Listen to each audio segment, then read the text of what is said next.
Hi guys, Aceface here, back with another Tyranid video for you, and today it's another Tyranid tactics video, and I'm going to look specifically at these guys. I'm going to talk a bit about warriors, and the way to take them and the way not to take them, and a few ideas and tactics on how to play with them best.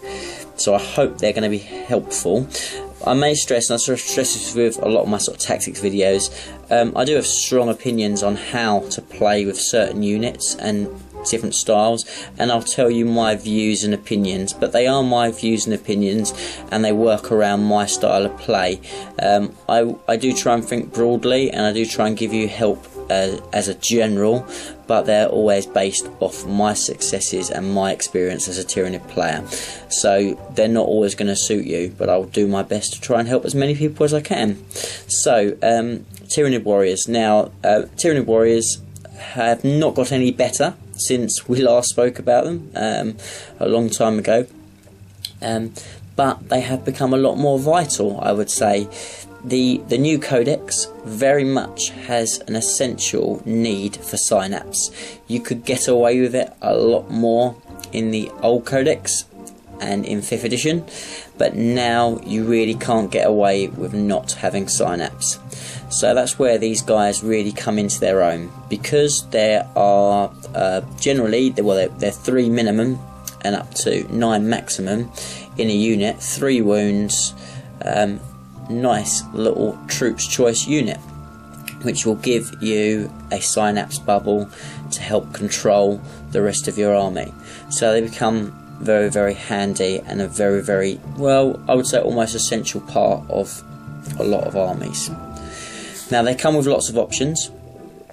You can have them as a close combat based warrior, which would be with either the talons, the scathing talons, and the rending claws, or bone swords, or lash whips. They're all the close combat options that they have, and they are very, very good in combat. They have decent amount of attack space, and on the charge they are very, very formidable. We're giving them the rending claws or the bone swords and the lash whips. They can become very, very effective at taking down hard targets.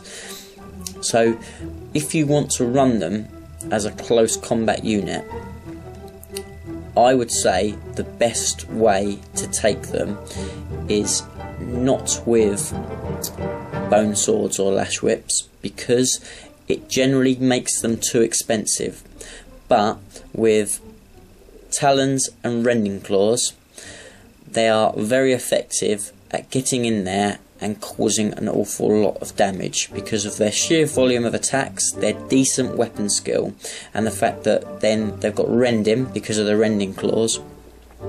They can be very effective at dealing with light mech and highly armoured troops, so they become quite an effective close combat unit.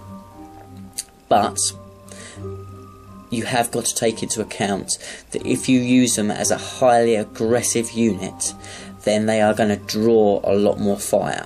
If they draw a lot more fire, they're going to draw a lot more high strength fire. And when I mean high strength, then you're starting to look at stuff that's strength 8 and with decent AP. As soon as they start to get hit by that type of weaponry, they start to come a little bit unstuck, so you have to be careful.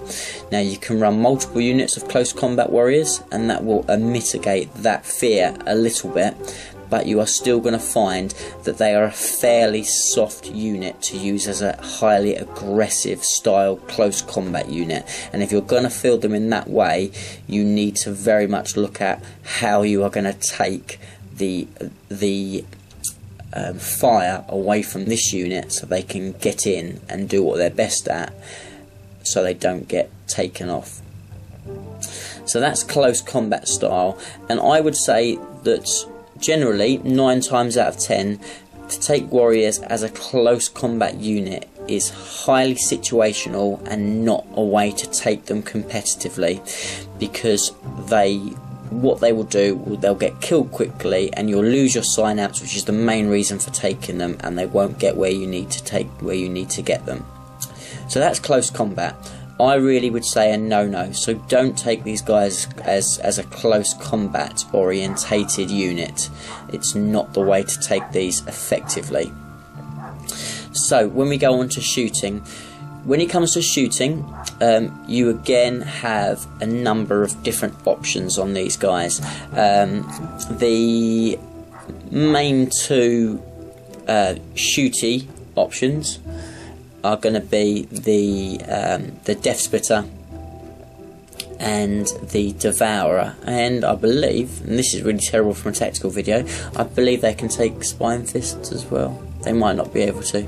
I don't think it's particularly beneficial if they do. But anyway, so the main two options are obviously Devourers and your Death Spitter. Now, the Devourer is your basic, comes with the model, don't pay anything additional for it. It has 3 shots, it is strength 4. It's decent, it's range 18, so it's not a bad weapon. It's much more effective on your gaunts, or when it's upgraded to like a heavier variant on your big monstrous creatures. The Devourer on a warrior is, I would only think about taking if you want to keep your warriors ultra cheap, because it's a way of saving you a few points, because it's not as good as the Death Spitter that we see on this one. Now, Death Spitter gives you that extra strength, and that extra strength means that you are, against almost every troop, wounding so much easier, which is very effective, because they're 3 shots. Yeah, they're not great AP, but they're going to make people make saves, and at the end of the day, no matter what you're shooting at, if you make people make saves, they'll fail them. That, at the end of the day, is generally the way that you play with Tyranids. A lot of their stuff is not great AP, but we do have the volume of shots in a shooting Tyranid army that can make people fall apart through having to make bagfuls of saves. So the Death Spitter will give you that much more in abundance than the Devourer. And so I would say, as a standard build out for a warrior, you take the Talons and you take a Death Spitter, so that in addition to their base is only 5 points, and that will give you your best all-round warrior, because they're, as a standard, they're very good in combat against most things, so they're a good support unit when it comes to that. They'll hold your lines well, and people will have the second thought as far as actually charging them. A unit of 3 will deal with a unit of 5 Marines almost every time, with little upgrades on the Marines, may I hasten to say. So they're a good stat, they're a good solid unit just in a 3 with Death Spitters, particularly with the volume of shots that you can get from a small unit. So how do you take these? How do you play with them? Now, the way to play with them most successfully in the new codex is take them with a Venomthrope. And if you haven't seen my video on a Venomthrope, jump back and watch that, because a Venomthrope is a very much crucial part of a competitive Tyranid army now. But you want to take warriors with Venomthropes, just because they only have a 4-up save, and the Venomthrope is going to give them that cover save come what may. So you will get much more of an opportunity to keep these guys alive, even when they're being taken out by strong weaponry. It just gives you a little bit of extra survivability, particularly if you play it clever and keep other things in front of them as well, so you stack that cover save that the Venomthrope's giving you. It can quite often mean that you can get a warrior really in a nice open area if you use troops correctly and you use the other advantages that you've got. You can quite often give them a 3-up save quite consistently walking up the board, which is the way to play them, because then they've got a very good survivability and you're going to keep them alive. Yet, you know, they're still toughness 4, but they're a lot more survivable in that way. So I would always take your warriors with Venomthropes. Don't ever take warriors with no Venomthropes. Quite a strong sweeping statement, but actually you're wasting your money really without them. The Venomthropes, just one, is fairly low cost, and it will just you'll get so much more money and so much points worth out of your warriors that way. The other way to take them well, not the other way, but the way also that you need to really play warriors, as I said, going back to the whole close combat, is you need to take them as a defensive unit. They are there to keep your synapse web. They are there to look after your units that are not synapse based, and they are there to be quite good sticking power on objectives. So if you've got these guys backfilled, one thing what they're going to do is, even if you've got running Tyranid units, they'll run into the warrior web and then they'll be okay again. These guys will sit on objectives. It means that they'll have to wipe the whole lot out because they're fearless, because they're silence creatures, before you're able to take you off an objective. If you're using that Venom Thrope, it means you've got a reliable cover save on these guys as well. So you've got a fairly resilient Troops Choice unit that has the effective use to control your small gaunts and larger creatures that are non-synapse, and they are all round good choice to take. So that is warriors in a nutshell, how you use them. So basically, to recap, you take warriors in this format. So you take them with the Death Splitter and with the Talons. You take them as a defensive unit to bolster your main troops, to keep them in line, and you use them to hold objectives in your half of the battleground.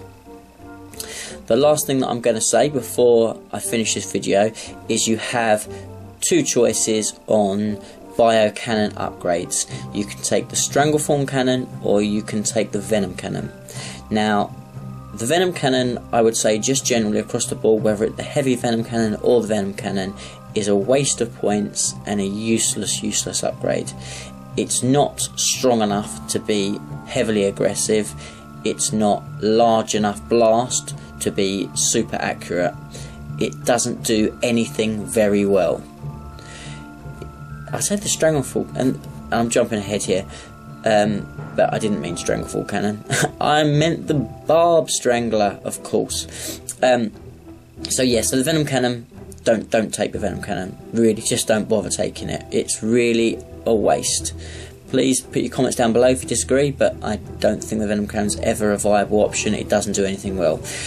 The Barb Strangler, not the Strangleform cannon. I've got idic beer disease here. I can't get my names of my cannons correct. The Barb Strangler. The Barb Strangler is a large blast. So even though it's low strength, it's great for taking out low strength units that are camped further up the board. It'll make them make a lot more saves. So it's a very effective, cheap upgrade that you can get a few extra kills from. It's a bit of a chuck away thing that works quite nicely, and I'd say it's an upgrade that if you've got a few points hanging around, it's worth chucking on one of your warriors. It can be just a little bit of a pain in the arse for your opponent when, if you happen to get a bead on them and you're able to pop out that large blast, you can quite often take out people that are camped on objectives because it's a large blast.